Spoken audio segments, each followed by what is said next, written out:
When you're born into a fire, let them burn it out. Sell them to the richest buyer. They wanna let the world decay. They tell us lies and fade away, fade away. We feel betrayed. We were raised to lose the race. Wake at the back of the pack, kill it anyway. Listen up now, because we're never dropping out. Beat the odds, beat the big house. The brains are bigger than the doubt. We've been thinking for ourselves, never let the truth fade away.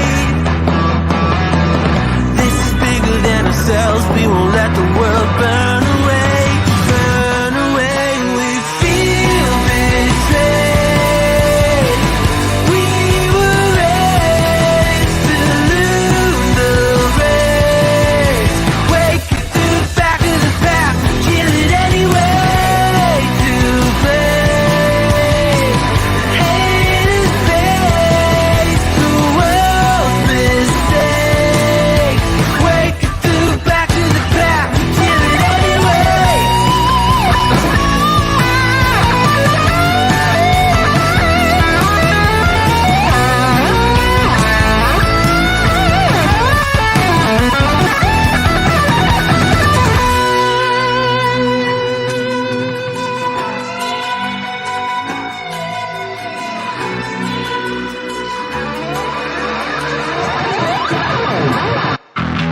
And we feel betrayed.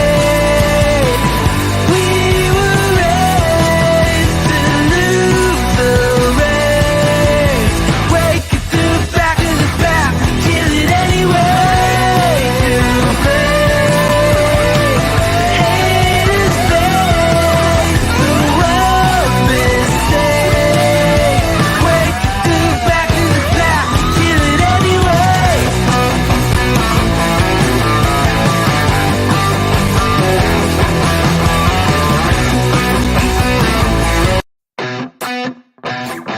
What you think about when you're born into a fire? Let them burn it out. Sell them to the richest buyer. They wanna let the world decay. They tell us lies and fade away, fade away. We feel betrayed. We were raised to lose the race. Wake at the back of the pack,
Happy Thursday, everybody.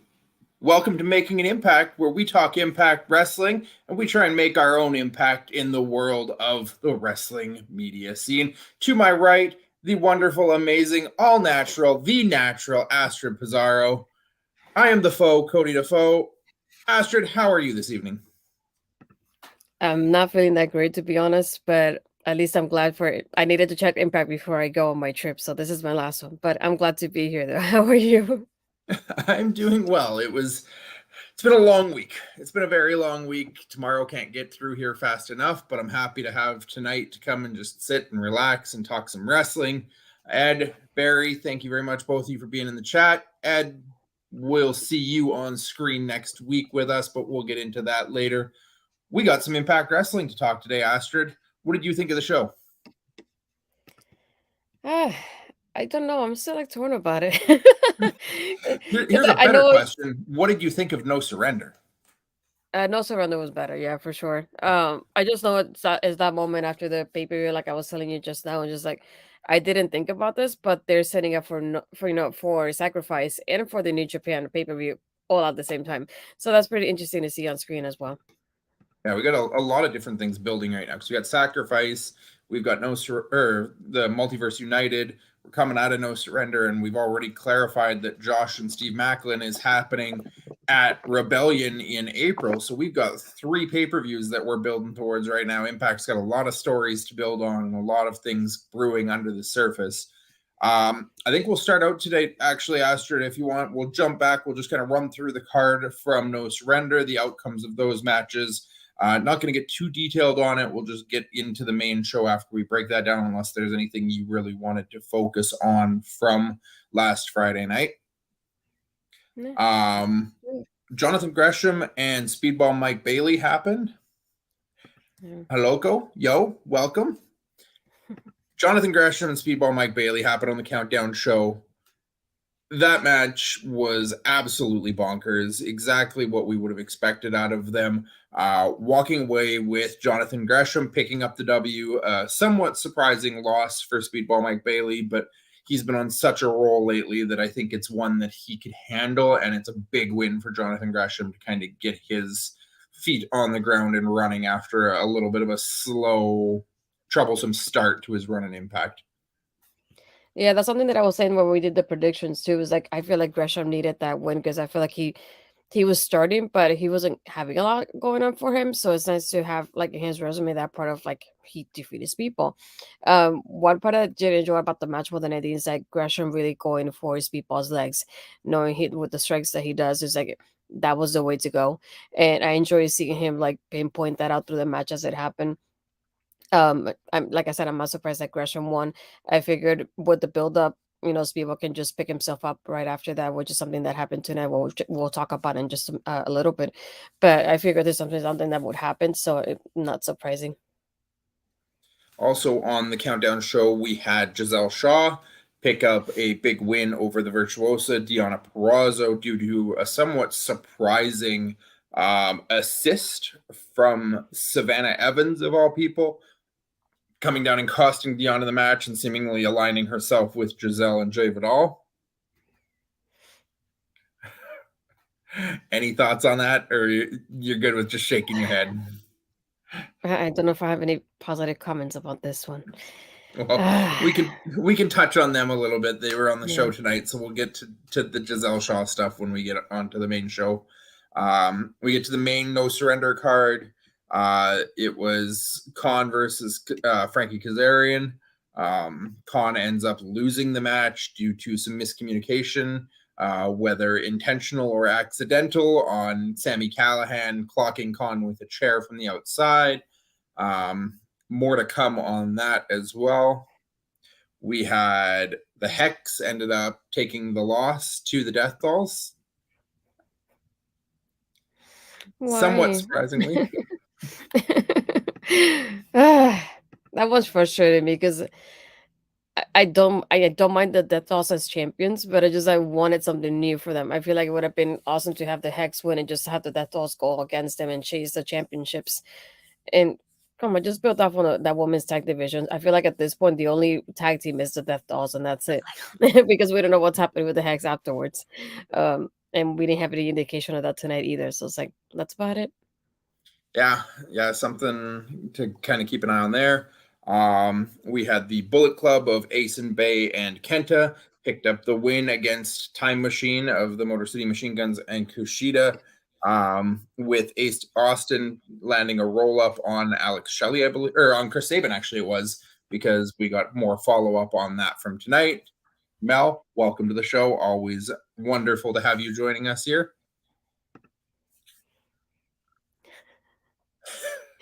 No, Barry. You're hurting Astrid's feelings, Barry. I feel like the Hex is kind of her babies over there, but moving forward, Joe Hendry won the Combat match against Moose in somewhat entertaining fashion.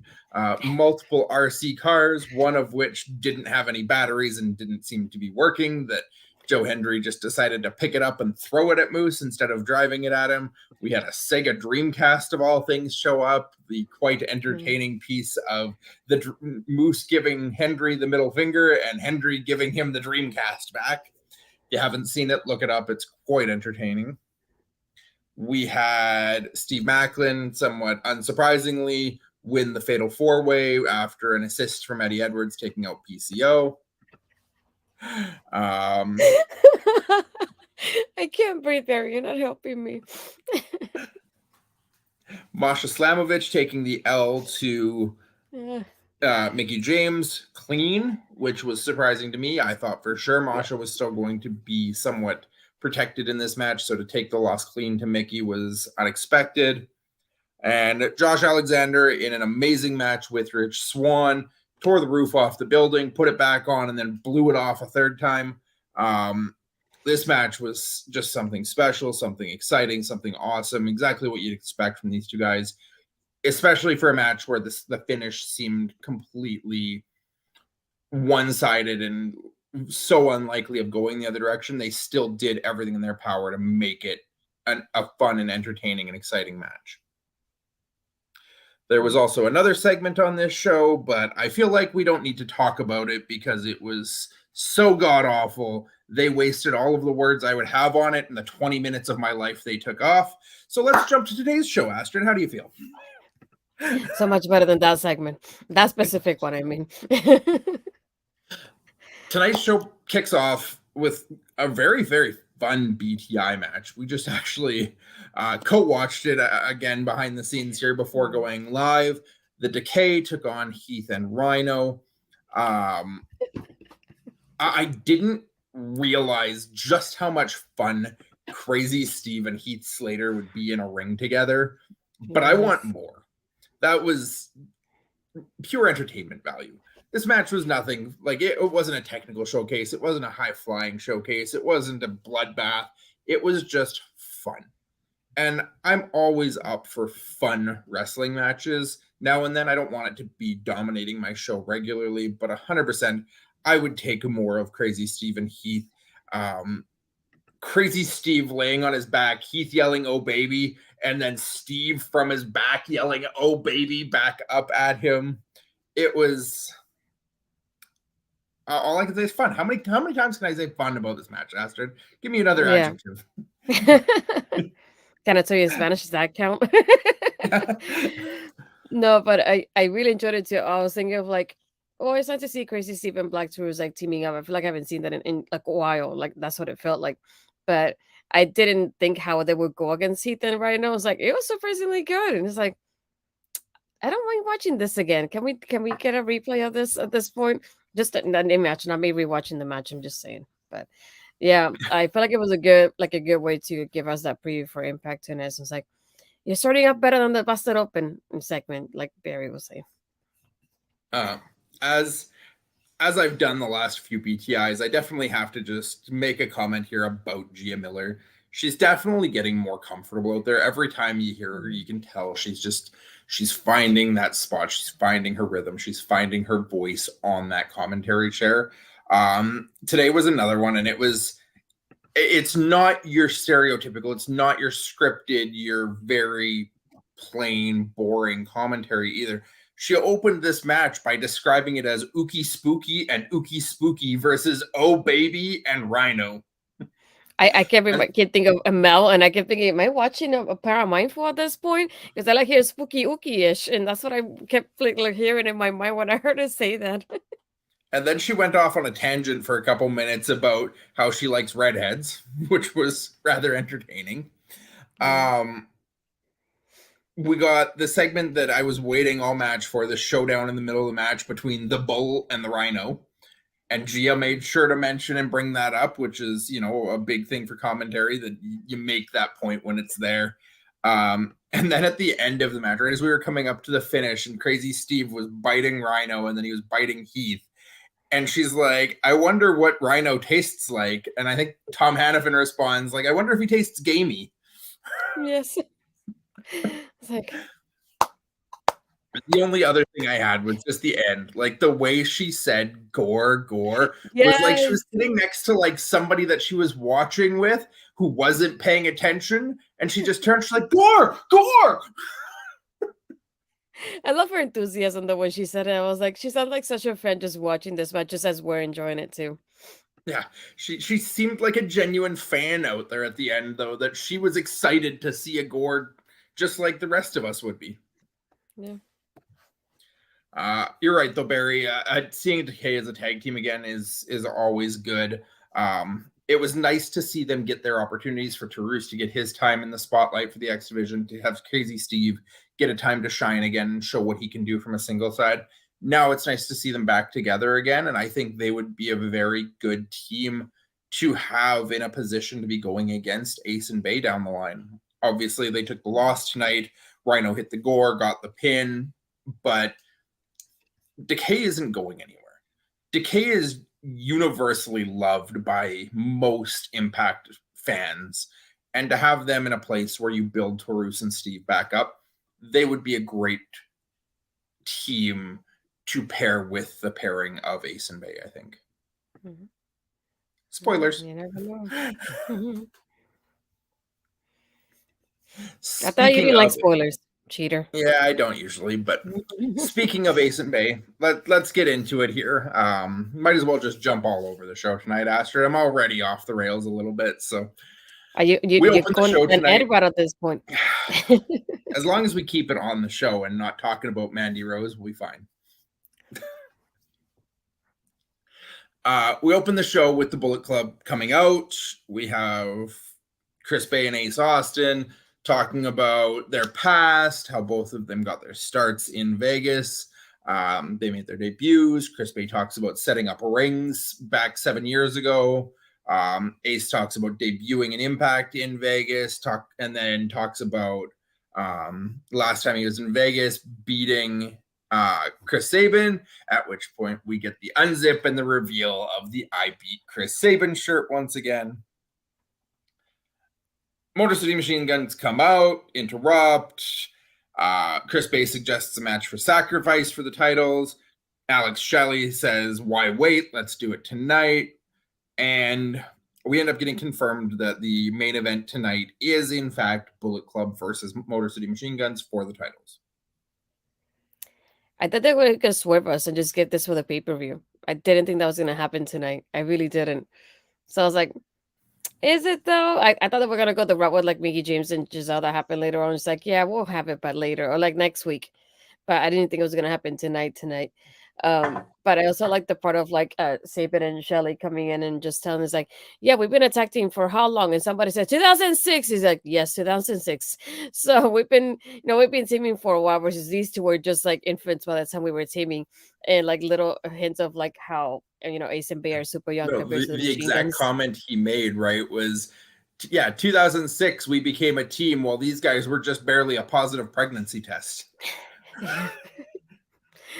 It was just like, not only that, but I liked how they like to portray as like, we're the veteran team here. We've been here long enough. It's like, you just started not too long ago, and we do have that relationship as a tag team because we've been tagging for so long, and that contrast we have between both teams. I like how they kept like highlighting that through this whole promo when they started. Yeah, I was just surprised it was happening tonight. I was like, I was thinking, "Wheel, I smell a victory coming up." That's all I can think about. As Barry says, Impact likes bringing these surprise big matches on the crowds and on us. This is why I tend to try and avoid any kind of taping spoilers, because I had no idea this match was happening, and I had no idea that of how it finished until watching the show tonight, because I did manage to stay away from everything from the weekend on in terms of what was happening at the show, and kept the surprise for myself. I find I can't enjoy the surprise as much if I know what's coming and expect it. We got a quick, brief backstage segment with Gia Miller interviewing Shane Haste. This segment was entirely dedicated to Shane Haste making a call out to making an impact. We appreciate it. Thank you, Shane Haste. We love TMDK. We love that you're there to make an impact on our behalf. So we'll make an impact on your behalf and say we want more Shane Haste and Impact. Yeah.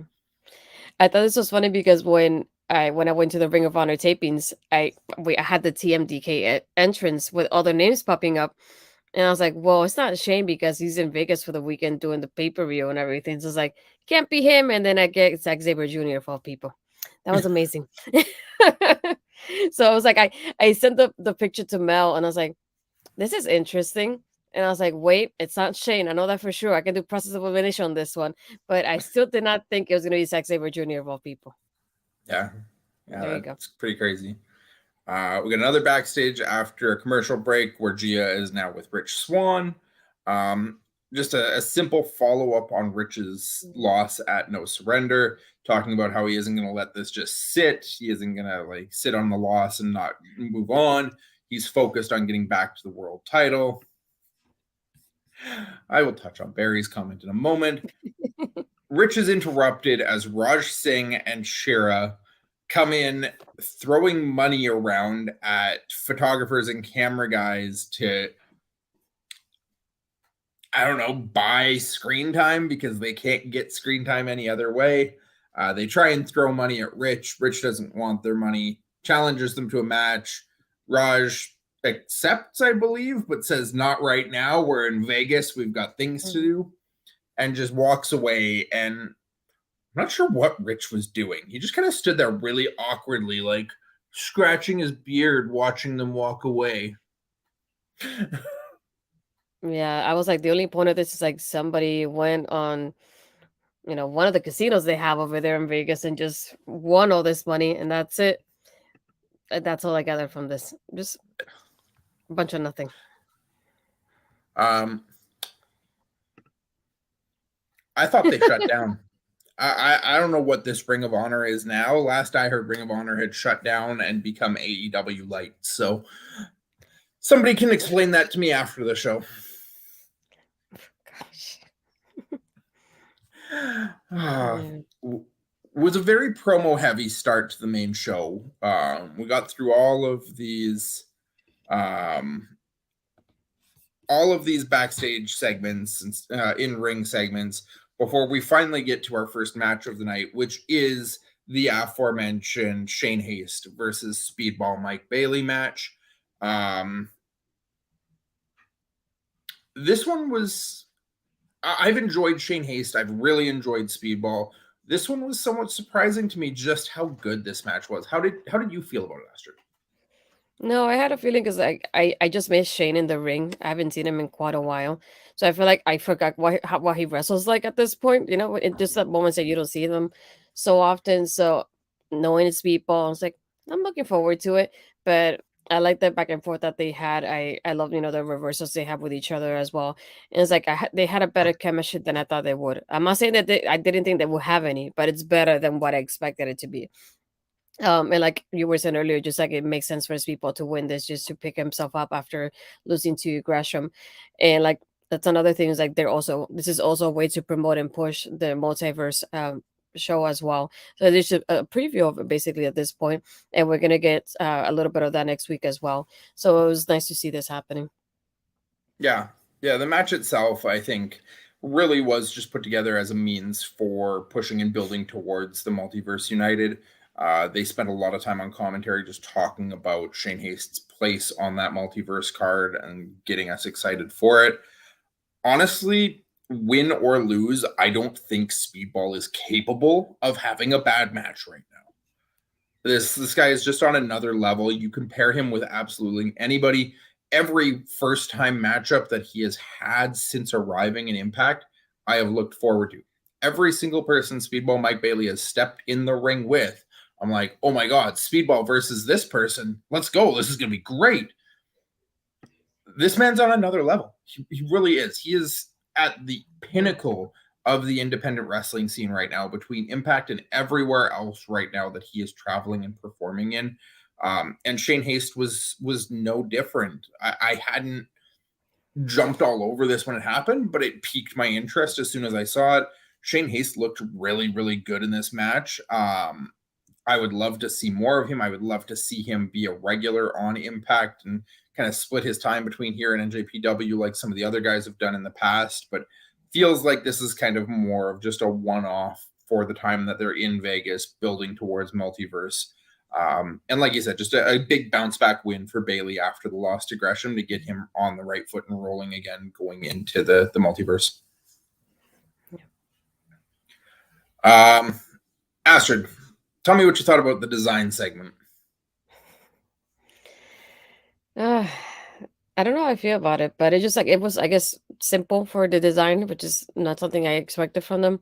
But it just makes sense for what's happening in the storyline at the moment. Of like we get that reaction that, especially from Alan, just going like, look at what he did to us. You know, look what he did to Khan and during the pay per view. We shouldn't trust him, and basically what everybody's thinking, he's actually saying it, and nobody actually said it before in the design. That aspect of like, oh, he's going through all these steps, but he's just trying to like. I think he said, oh, he's trying to destroy us from within, is what he said at that moment. And then having Rhino come in, I was like, well, this is kind of random, I guess. I didn't expect Rhino to come in there and interrupt them, if anything. And Callahan coming in like right quickly. Like you can tell he's probably just standing by the camera, just waiting for his cue. And then he came in. I was like, quit breaking the fourth wall, Astrid. I don't know if I like this. But I like that back and forth that he had with Rhino, and he keeps saying it's like I am where I want to be, and I like how even through no matter what anybody's thinking, he's always saying like he's sticking to being loyal to the design. But even like Alan's the one not believing it at this point. It's like I think he's trying to destroy us, and and that part of like Dina's like, we'll wait for it. So we have step 6 coming in next week. Yeah, I think. At first, when Rhino showed up, my brain took a second to click to the history there.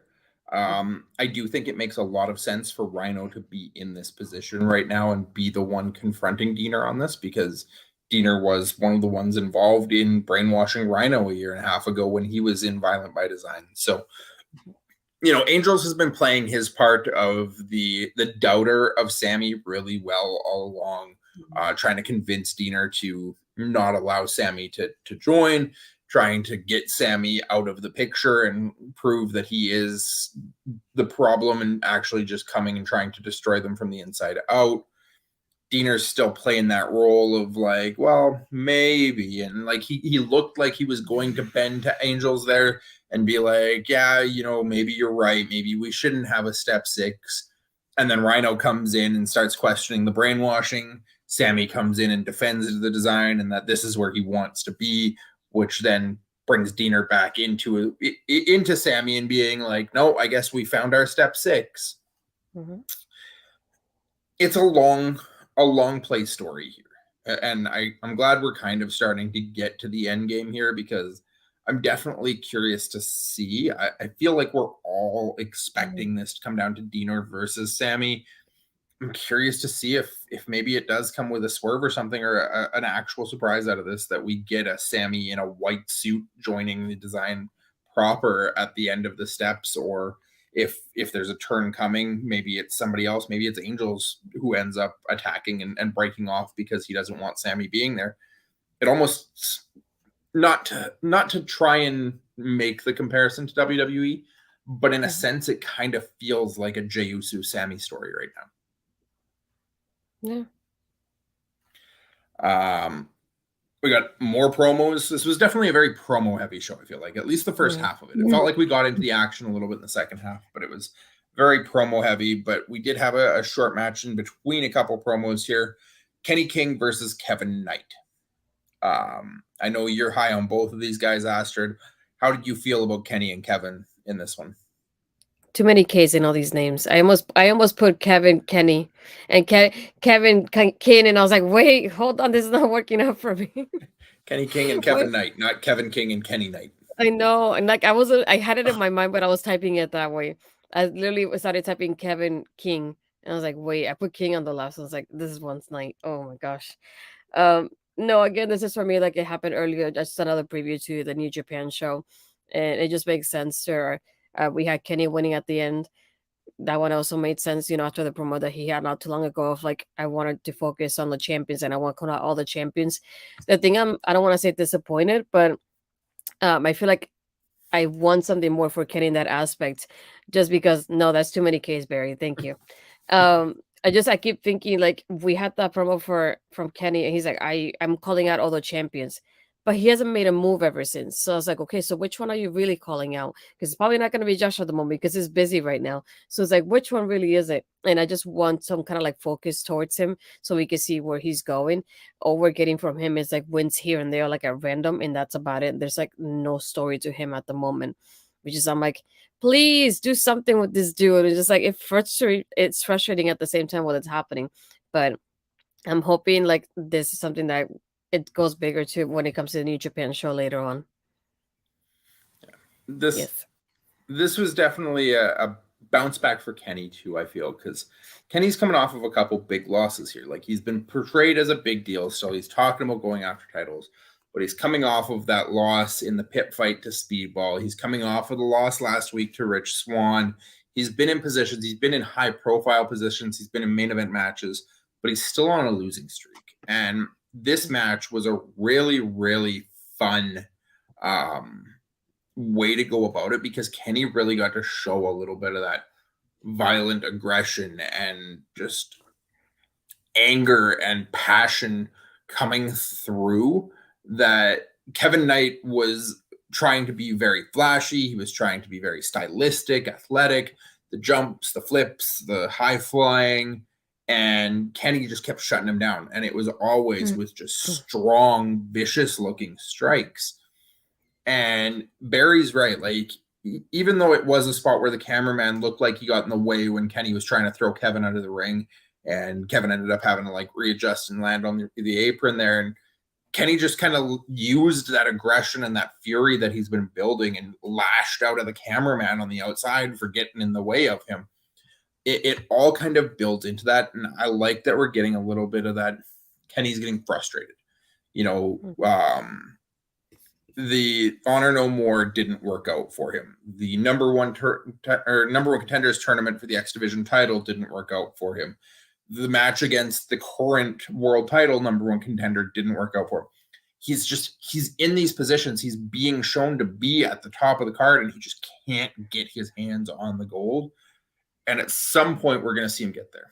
And I think at this point, we're probably looking that he has to be the one to either go after Trey, which is probably hard to see because they're both kind of in that vicious, violent, heel side aggression right now.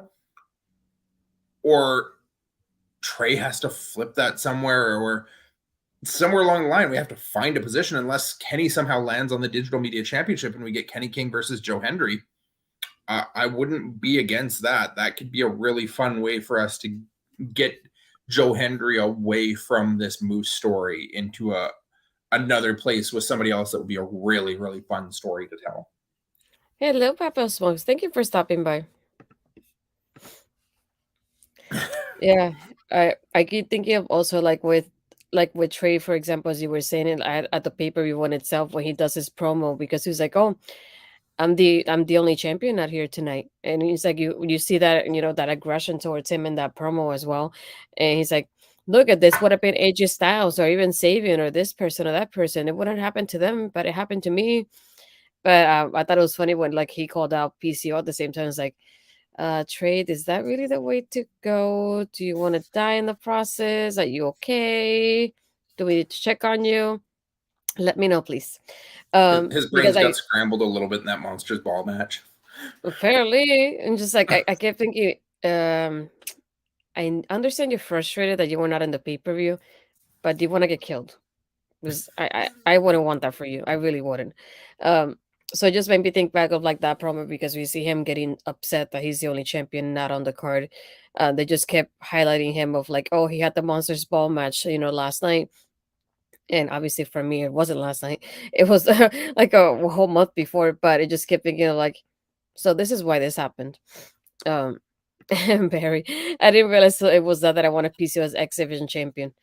I don't want Trey to get killed in the process, so we'll have to wait on that one. That's our number one fan, Trey Miguel. You're talking about Barry. We don't want to offend him. Too late for that.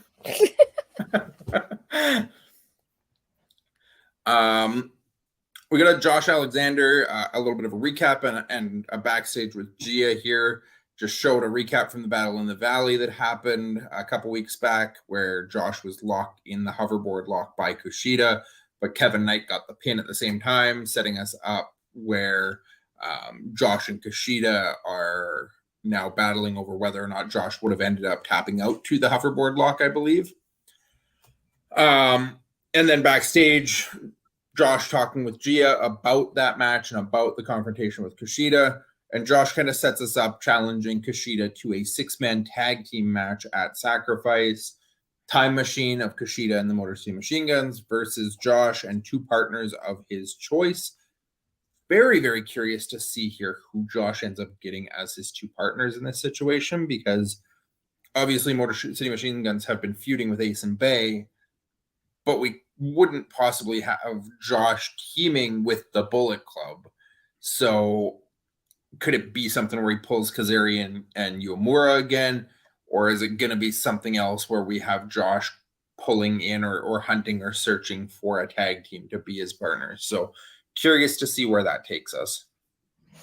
Yeah, I was thinking the same thing. I think it was, like I said, once I saw the graphic that it was, Steve versus Josh, but it's for Rebellion in April. It's like, well, so what's really doing for March? We have a whole month of with no Josh title. That's weird. And then seeing this is like, see, that makes more sense now. Yeah, I feel like I kept thinking, it's like, I wonder who we'll pick because we also have, like you said, people like Cass and Yuya, and he might also say, look, Rich is my friend, even though we just had a title match. He might add Rich in there too. So he's like, I feel like he has options. I have no idea who it could be at the moment. Maybe later on I get more of an insight about that as as the shows happen. But I think it's an interesting take and just a good way to also, like I said, promote the New Japan show, which is they're doing both at the same time. So why not? Macklin, as he is prone to do, decides that Josh Alexander having an interview is something that can't not contain him. Decides to pop in, interrupts, basically tells Josh, I don't want to beat just anybody. I want to beat the longest reigning Impact World Champion. So make sure you don't lose that title before Rebellion. Yeah.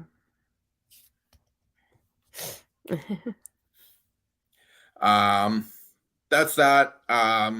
We get a recap of that boring segment from No Surrender. I thought it was your favorite part. Luckily, all it really showed us was Bully throwing the coffee in Tommy's face. And then we get to go to Santino and Fandango, and made my day much better. Santino and Fandango are backstage having a conversation about it. There's a doctor that comes in and explains that Tommy has suffered minor burns and just some minor other injuries.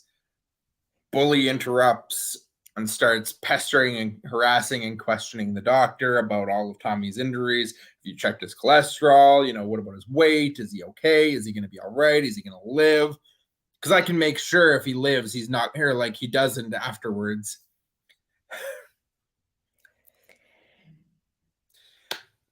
At least Bhupinder Gujjar tried to save this segment for us, because we had Santino and Fandango, made me happy. We have Bully Ray, makes me annoyed. And then we have Bhupinder Gujjar, makes me happy again. But then he gets slapped and made to look like an idiot.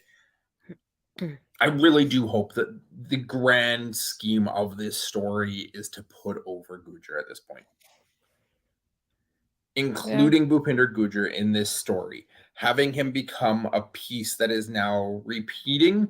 I really hope this is our spot where Gujjar's shining moment is being able to go over Bully Ray at a major pay-per-view and set himself up in a position for a future X Division or World title opportunity.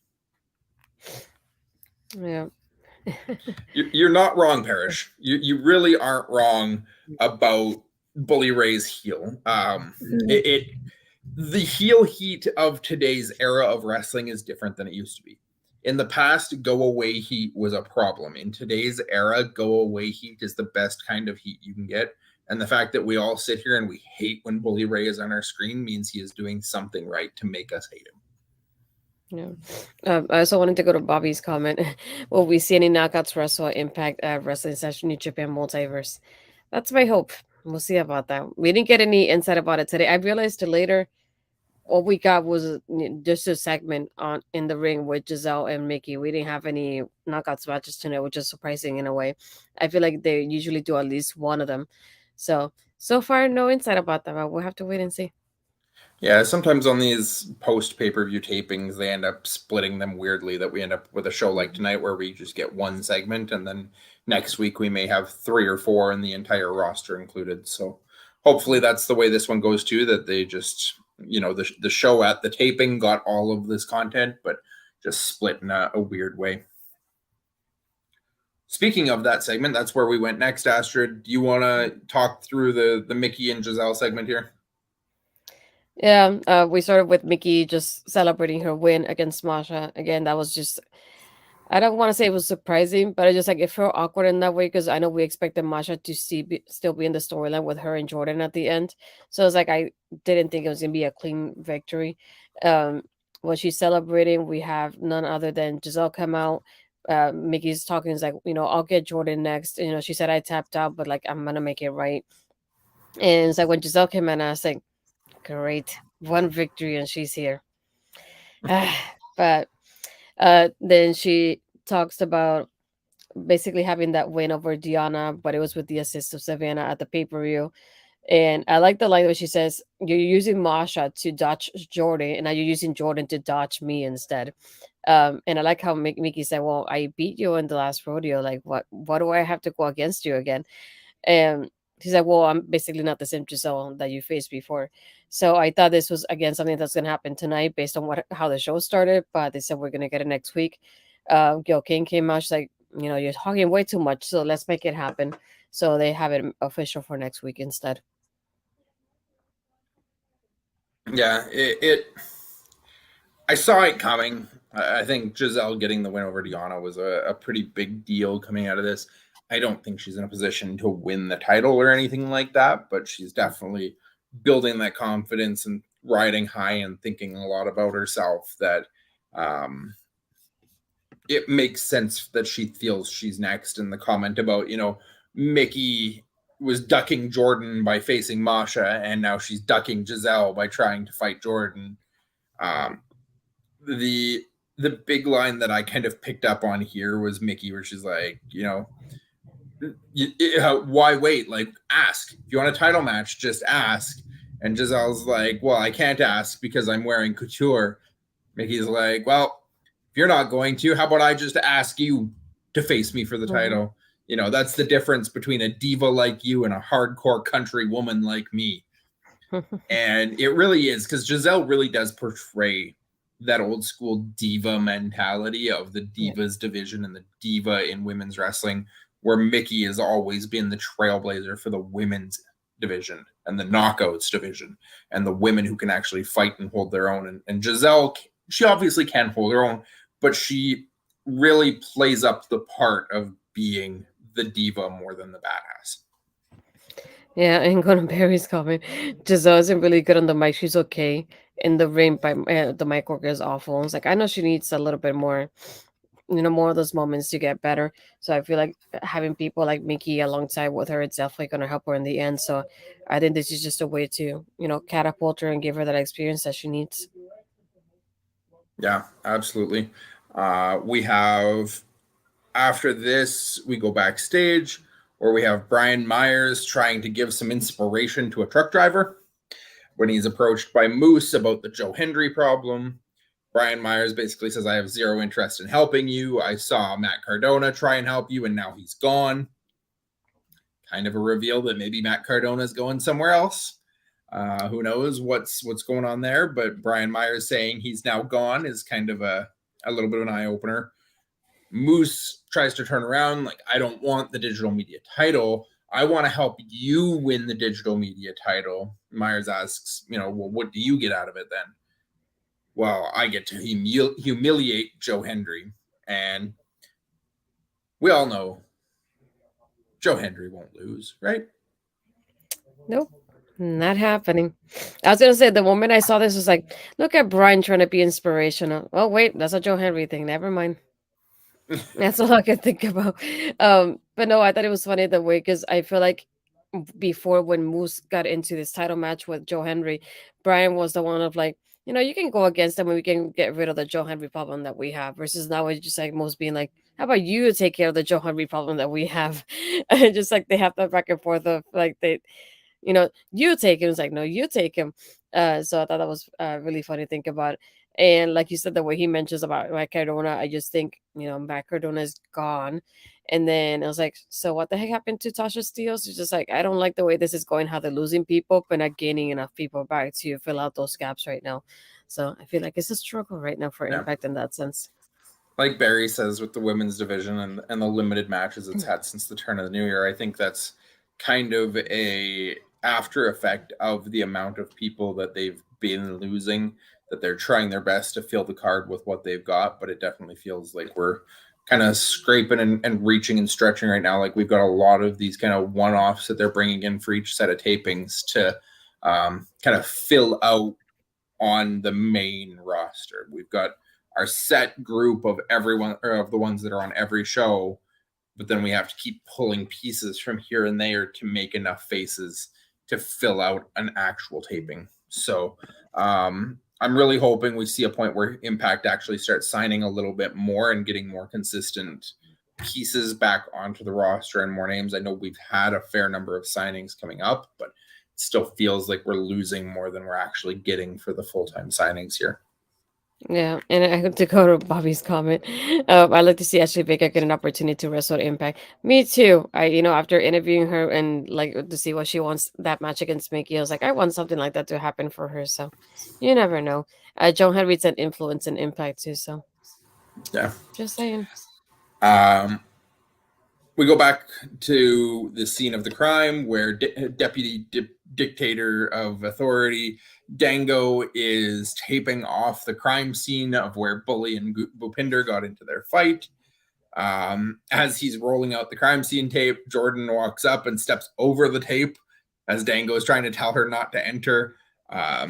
Jordan's upset about Giselle and Mickey being made official for next week, and demands that her rematch come against whoever wins out of Giselle and Mickey.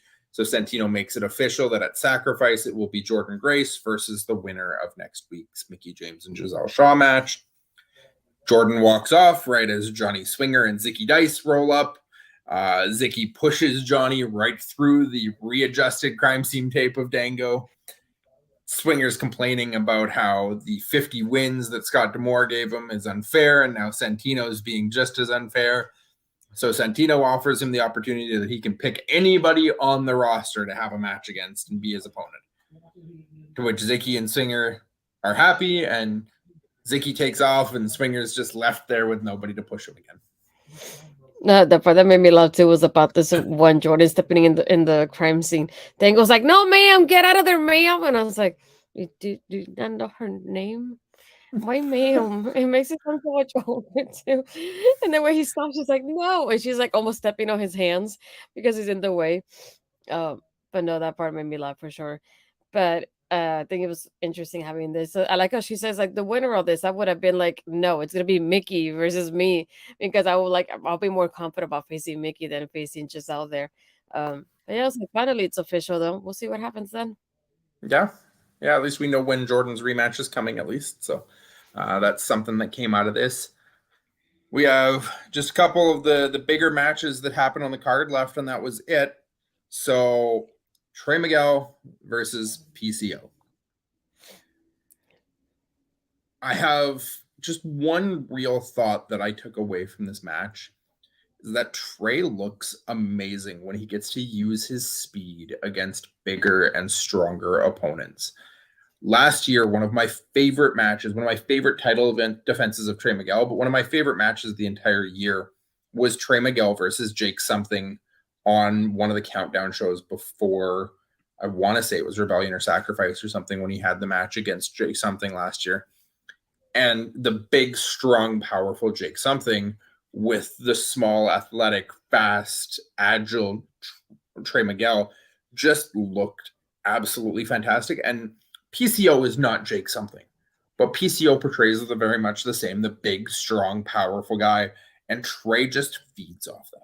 Trey owns that matchup. Even last year as a face and this year as the heel, he just owns that ability to be the quicker, sharper, faster, always having one step ahead of the big man he's fighting against. Very much the David and Goliath, but he's just, it's almost like the Goliath is the David in a matchup with Trey Miguel.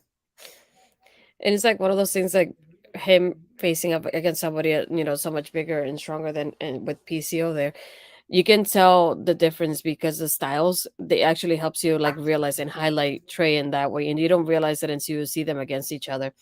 The good thing I'm happy about this match is that Eddie saved Trey from being dead in this match. Good thinking, Eddie. Good thinking ahead of it.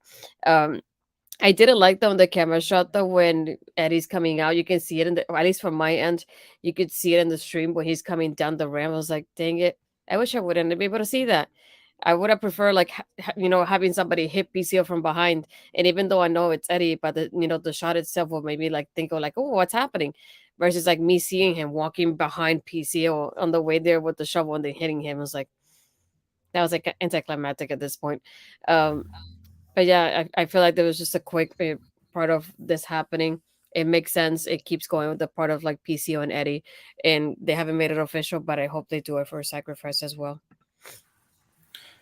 Yeah, it's I get what you're saying. I saw it was very clear in the shot. You could see Eddie walking up the ramp and making his way down. Very much a little bit of a poor setup to what could have been a surprising smack in the back with the shovel, but at the same time, you knew it was coming either way. I'm hoping we get let's make the match official already. We've been playing this back and forth of them interrupting each other's matches long enough now. Let's make this match happen so that we can move on with it. And at the end of the day, seeing Eddie walking out down the ramp with a shovel is nothing compared to what happened on last night's show. So yeah, but then we have basically for next week official Mickey versus Giselle. Giselle does have Savannah and Jay in her corner. We'll see if somebody comes to her corner. I kept thinking, like, replaying in my mind, like, well, this is happening. Maybe Diana comes in for the save, being that she's still involved. And even on her Twitter, she retweeted that little part of like the Mickey and Giselle part there tonight. And she said, oh, I want my rematch now against Giselle. So I feel like this is something that could happen next week and just kind of set it up perhaps for a tag team the week after. It's something that I can see happening. We have Callahan versus Rhino. Again, going back, this is step 6 in the process for the design. So it's like it'll be interesting to see what the step is and it entails and how it goes forward with Alan Angels doubting Callahan here. And this is again, like we mentioned earlier, a little bit of a New Japan multiverse preview. We get Gresham versus Kushida happening next week as well. And now for our main event, we had the Motor City Machine Guns versus Bullet Club. Holy moly, I need to rewatch this match because it was amazing. It was like, it's one of those, like, it almost made me feel like it was a pay-per-view kind of match. It wasn't just a regular Impact match for me. And I love the storytelling of like having the Motor City Machine Guns having those constant tags and those double team moves that they're so great at. And I feel like they come up with like stuff that I'm like, how did you communicate that like on the like that beforehand? It's just like that, it made me curious about those kind of things with them. And we also get that storytelling between both of the teams of like showing off that the Motor City Machine Guns have been teaming up a lot longer than the Bullet Club has. Like I said, I avoided spoilers for this one too, and it was very surprising to as see Bullet Club win after seeing this. And like they wanted to call their shot, they shoot their shot, and they got it. So I love seeing this happening. I just wonder if maybe at the end we're gonna get a rematch for a sacrifice which is something that's most likely that's going to happen. But I feel like I enjoyed the match. They had a good back and forth, and I feel like that both teams are able to show off each other. And I love seeing that, that story from, if you think about it, from like the beginning of like the Bullet Club boy, both Ace and Bay, saying their history within the city of Vegas, and then to now including that as something else, like an accolade they have in the city of Vegas as well. And it goes back to full circle to how the show started. So I really love that ending. There was like I love how they looked celebrating it. I also enjoyed how they kept pinpointing about Jay White not being in New Japan. I also thought that was interesting. I like having them say that at the moment and say Bullet Club doesn't have a leader, but here we have the guys, still waving that flag for Bullet Club here in Impact. So it's nice to see them doing that by winning those championships tonight. Yeah, absolutely. I'm on the same page in a lot of this with you, that it really felt like early you had the Machine Guns kind of establishing that tag team unity early, as they did last week in the match against Gresham and Bailey, as they did on the weekend in the 6-man. Just in general, Alex Shelley and Chris Sabin really do a good job of kind of making it obvious just how tight-knit and well-oiled they are as a unit. And you had Matt and Tom on commentary too, making a big deal out of something so small as Sabin going to make the tag to Alex Shelley, but Ace Austin had the ref's attention, so they held off and held Chris Bay there long enough, waiting for the ref to turn to make the tag. And then it almost seemed like they made a big deal out of how smart that was by Sabin to wait to make the tag. But then it gave Chris Bay enough time that immediately afterwards, Bay managed to turn it around and him and Austin took control again. Throughout this match, I had kind of that feeling like there was a little bit of a fair amount of disparity in favor of Sabin and Shelley, that it felt like they were really controlling, like they had the upper hand for a large majority of this match. You'd have a flash in the pan here, a highlight move there, and then Sabin and Shelley would take control right back. They'd get hit with a big move, and then the teamwork would be right there, and they'd isolate and get it back in their favor every single time. Late in the match, though, it started to feel like the turning page in the X factor for Ace and Bay was stamina, though. The veterans had all of this. The veterans had the teamwork. They had the unity. They had the cohesiveness. But Austin and Bay managed to just have a little bit more in the tank at the end. They still had the speed. They had the energy. They had a little bit more give left. Even after taking some of Motor City Machine Gun's best moves, they had the Border City stretch stuck in on Chris Bay on what had been a hurt shoulder that they've been working on all match. Sabin lands a cradle shock on Ace Austin, take him out of the match, but Bay just still had enough left to get himself into roll Alex Shelley up and make him break the hold, and then Bullet Club took over and ended up getting the 1-2 sweet for the 1-2-3 and new champs to finish the night. Like you said, I'm going to need to rewatch this match because there was so much here. I tried to pick up on as much of the nuances throughout as I could, but I'm sure I missed a ton in there. These two these four, really, these two teams, these four men just put it all out there. I'm really glad they saved this match to be its own main event. They very easily could have had this on the card and took Kenta and Kushida out of that 6-man. Putting them in that 6-man, letting them kind of set this up naturally, and then giving them the stage they had nearly a half an hour of the show today to put on an absolute masterclass in tag team wrestling. And this is better than anything tag team wrestling I have seen from any other company in a long time. Yeah, and that's very sane. Motor City Machine Guns are the best tag team around today, and the way being Austin are going to be up there with them too. It's like one thing I love about them is like the little time they've been together, they have built up such an amazing chemistry, and that tag team work. So I feel like it feels so easily for them. It's kind of scary at the same time how they have done it so little time, but it's impressive too. Bobby, I'm just going to jump to your comment here. I would assume we have to have that obligatory rematch clause in there somewhere. If I were to place a guess or make a prediction on this, I would think we see Bullet Club versus Motor City Machine Guns again the rematch for the title happening probably at Sacrifice. Yeah, that's what I was thinking as well for that. But that actually, no, that wouldn't work. We already have the Motor City Machine Guns in the match against Josh Alexander. True. So who knows? I guess we'll have to wait and see when that match may or may not happen. Well, maybe for Multiverse. Maybe we'll have Austin and Bay challenging for a winner take all on all the titles. Don't get me that excited. That's our show for tonight. We finished the night with brand new tag team champions. Astrid and I have been calling for Ace and Bay to get those titles for, I think, well over a month now, so it's well deserved on their part. Applause to all four men in this match for making it as entertaining and exciting as they did. Astrid, before we close our show, who do you have for your Impact Maker tonight? I'm going to cheat again tonight. I'm sorry. I'm going to go Ace and Bay. That's it. Just cheating all the time. I have to. I'm going to jump back to right before this. I'm going to give it to Trey. I think I've picked Trey a couple different times now, but what he did in this match, even though he didn't get the victory over PCO, it just reminded me of what Trey Miguel is capable of when put in the right situations. And putting him in this match with PCO just really shone that light back on him again of how capable he is as an athletic, agile X Division performer. There you go. Can't believe it. You picked a champion. Bobby picked a champion too. Yeah. That's it. Anything else you wanted to add before we close out here, Astrid? No, that's pretty much it. But I just want to say that, thank everybody for showing up tonight. Even though YouTube did the audit, I did reach 100 subscribers at one point. I will have to see if I could get the other 3 or 4 that I got left now to go back to 100.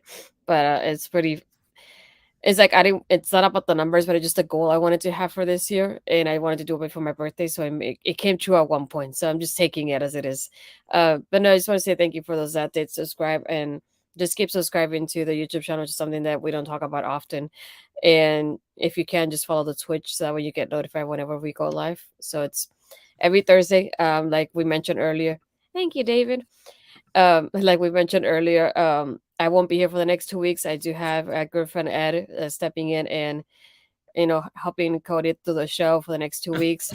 I hope they don't break the show while I'm gone. We'll have to see about that. I'm pretty Let's scared. be honest, Astrid. I'll have to help Ed through the show. Oh, Ed, I hope you heard that. We will miss you while you're gone. I think you're gone and you're back the week of Sacrifice, right? Yeah. So we'll have a lot to talk about and a lot to catch up on in that show. Hopefully you're ready to go because as we did last week with No Surrender, we will be doing our Sacrifice prediction show on Astrid's next show back. But for the next couple weeks on the 9th and the 16th of March, it will be myself and OLED here talking Impact Wrestling. I'm dragging him away from that NXT show. We're going to make him watch some Impact Wrestling, and we're going to make sure he enjoys it. Yeah, it's like you get 2/3 of NXT happening. We don't get Ed and Cody often, so that's going to be exciting for them as well. I just hope they don't break the show while I'm gone. We'll see how it goes. No, I have faith in them, and I know they'll be able to do very well with the show. It'll still be on the same platforms on my Twitch and my YouTube as well. They just have it set up that way just to keep everything uniform and together. But we will have our replay as well happening anyway with Backbreaker Media. And speaking of that, I do have an AEW preview to Revolution with Mike happening. I think it's on Saturday because I keep messing up my days. Yeah, Saturday, 10 a.m. It'll be in the Backbreaker Media channel. We do a preview and predictions of the AEW pay-per-view. And I know tomorrow in the evening, I do have Killer Cuts with Bobby happening. We'll talk about the Scream franchise. So that'll be on my YouTube and the OLE and his YouTube as well. So check it out if you can. And you can find me on my social medias, which will be Astrid Bazaar, which is on my Twitter, and everything else will be, like I said before, on my YouTube and Twitch. I'll do taking over for Tuesday, but after that I'll be gone for a week from that show and 2 weeks from here. But yeah, I'll be back out. I'll try to give my thoughts on what I missed at the moment, but just taking some time off to enjoy my birthday too. So I don't have much going on until I come back, unfortunately. For myself, I will be back here without Astrid. You can follow me though on Twitter, right here at Cody Defoe. Chat with me, chat at me, anything regarding wrestling. I share a lot, retweets and stuff where I can. But I'm always happy to answer and jump on and, you know, follow back anybody that follows me. One thing that I did want to kind of put out into the universe right now, Astrid and myself are working with our good friends Mel and Andre right now to try and do a collab for Multiverse United. As you may or may not know, Astrid and I follow Impact and Recover Impact every week. Mel and Andre are our co-hosts on the other side of NJPW. They do an NJPW Pure Reso review every week on Backbreaker Video as well. Hoping to get the four of us in one room together to either do a recap review show of the pay-per-view or potentially even do a live watch along. So keep tuned to Astrid and my socials and join us every week here where we'll give updates as we have them, as that develops, and we can let you know if and when to catch us for that. Astrid, as she said, will be on leave, but we will still be on her social, so make sure you follow her on her Twitter, Astrid Pizarro. Follow the YouTube channel, youtube.com/Astrid Pizarro. Follow on the Twitch, twitch.tv/Astrid Pizarro. And just make sure to still hop on and join us, as we will still have a great time talking Impact Wrestling and hope to have everybody in the comments with us. For tonight, Bobby, Barry, Chris Parrish, Haloko, Mel, Ed, everybody, thanks for joining us. We always love to see you in the chat. Hope to see you again next week. I think Astrid has somebody she's going to hop us over to raid here in a second.